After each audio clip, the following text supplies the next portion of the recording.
Vamos falar hoje de uma das organizações mais influentes, poderosas e, com certeza, uma das mais misteriosas da Igreja Católica moderna, o Opus Dei. Para quem não sabe, é uma prelazia pessoal com mais ou menos 90 mil membros espalhados pelo mundo todo. E a missão deles é basicamente encontrar santidade na vida comum, no dia a dia. Só que, ao mesmo tempo, ela é chamada por muitos jornalistas de a força mais controversa da Igreja Católica. E não é para menos. Desde que foi fundada, o Opus Dei vive assim, envolto em mistério e muita polêmica, despertando uma devoção quase fanática de um lado e críticas pesadíssimas do outro. Então, a grande questão que fica é o que é verdade e o que é lenda. A gente vai tentar, nesta análise, separar o joio do trigo, entender o que é fato e o que é ficção.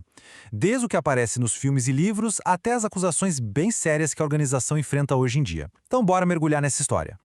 Para a gente entender o Opus Dei, tem que voltar lá para o comecinho, para a visão do fundador, o padre espanhol José Maria Escrivá. A ideia principal que ele trouxe era, para a época, algo bem revolucionário, viu?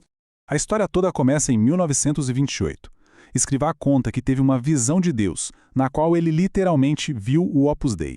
2 aninhos depois já nasce o ramo feminino.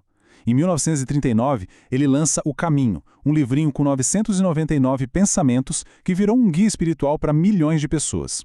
Mas o pulo do gato mesmo, a virada de chave, veio em 1982.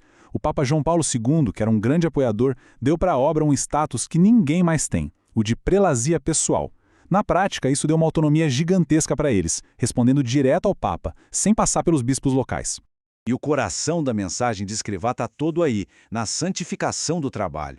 Pensa bem, numa época em que ser santo parecia coisa de padre e freira, de gente que vivia em convento, ele chegou e disse, não, qualquer um médico, um operário, uma professora, qualquer profissão pode ser um caminho para a santidade. Bastava fazer o seu trabalho com a máxima perfeição e oferecer a Deus. A santidade não estava mais longe, trancada no mosteiro. Ela estava ali, no meio do mundo, no trabalho de cada dia. Certo. Mas como é que essa ideia toda se organiza na prática, no dia a dia? A estrutura do Opus Dei é bem complexa, cheia de hierarquias e com vários níveis de compromisso. E é daí que vem muito desse ar de mistério que cerca a organização. Olha só, a grande maioria, tipo uns 70%, são os supernumerários. São pessoas casadas, com suas famílias, seus trabalhos, que tentam viver essa espiritualidade na vida normal. Agora, o núcleo duro mesmo, o coração da obra, são os numerários. Eles representam uns 20%.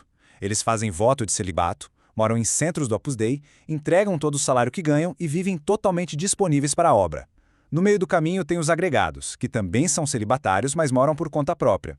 E por fim, numa categoria bem específica, estão os numerários auxiliares, mulheres, também celibatárias, que se dedicam exclusivamente aos trabalhos domésticos dos centros.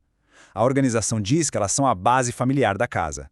E aqui a gente entra numa das partes mais chocantes e controversas, que é restrita aos membros celibatários, a tal da mortificação corporal. Instrumentos como o cilício, que é uma corrente com pontas usada na coxa, e as disciplinas, um tipo de chicote pequeno, são usados como forma de se unir ao sofrimento de Cristo na cruz. É uma prática antiga na igreja, mas que choca muita gente. Fontes também dizem que as numerárias eram orientadas a dormir em tábuas. Pro Opus Dei, são sacrifícios que a pessoa escolhe fazer.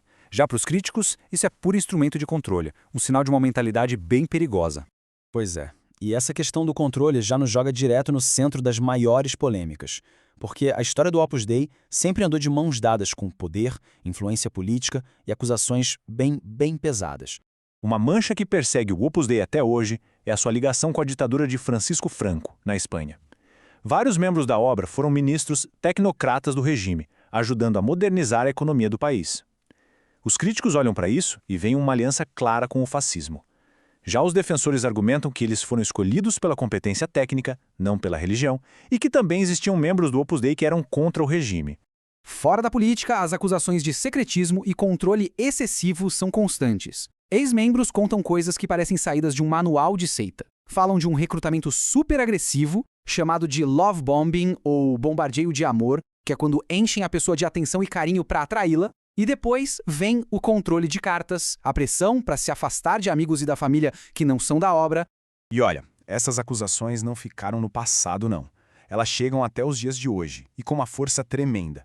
Na Argentina, por exemplo, 43 ex-numerárias auxiliares processaram o Opus Dei por tráfico de pessoas e exploração. Elas alegram que foram recrutadas muito jovens, de famílias pobres, para uma vida inteira de trabalho doméstico sem salário. E como se não bastasse, ainda tem denúncias de um império financeiro obscuro, com suspeitas de que o Banco Popular da Espanha foi usado para desviar dinheiro e financiar a obra pelo mundo.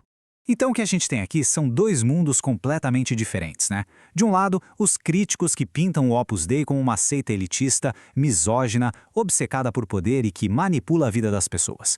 Do outro, a própria organização e seus membros que dizem que tudo isso é mito, inveja ou simplesmente gente que não entende o que é uma vocação de Deus.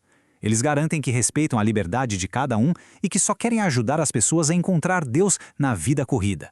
E é bem no meio desse furacão todo que o Vaticano, sob o comando do Papa Francisco, resolveu entrar em campo. E não foi para brincadeira. Ele iniciou uma intervenção drástica que colocou o futuro da obra em xeque.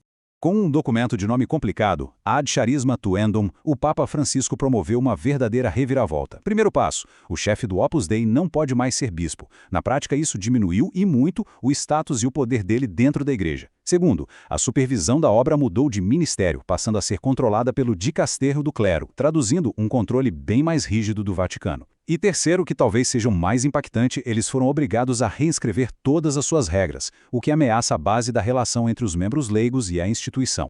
Com tudo isso na mesa, a grande pergunta que fica é: e agora? Qual é o futuro da obra de Deus do jeito que a gente conhece? A estrutura que o escrivá sonhou lá atrás está passando por uma transformação que ninguém poderia imaginar.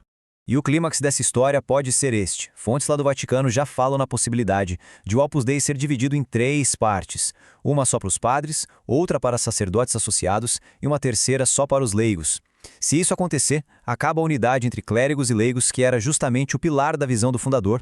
A questão é, será o fim da obra como essa força unificada que sempre foi, ou será um novo começo? Essa é uma resposta que está sendo escrita agora mesmo lá nos corredores do Vaticano.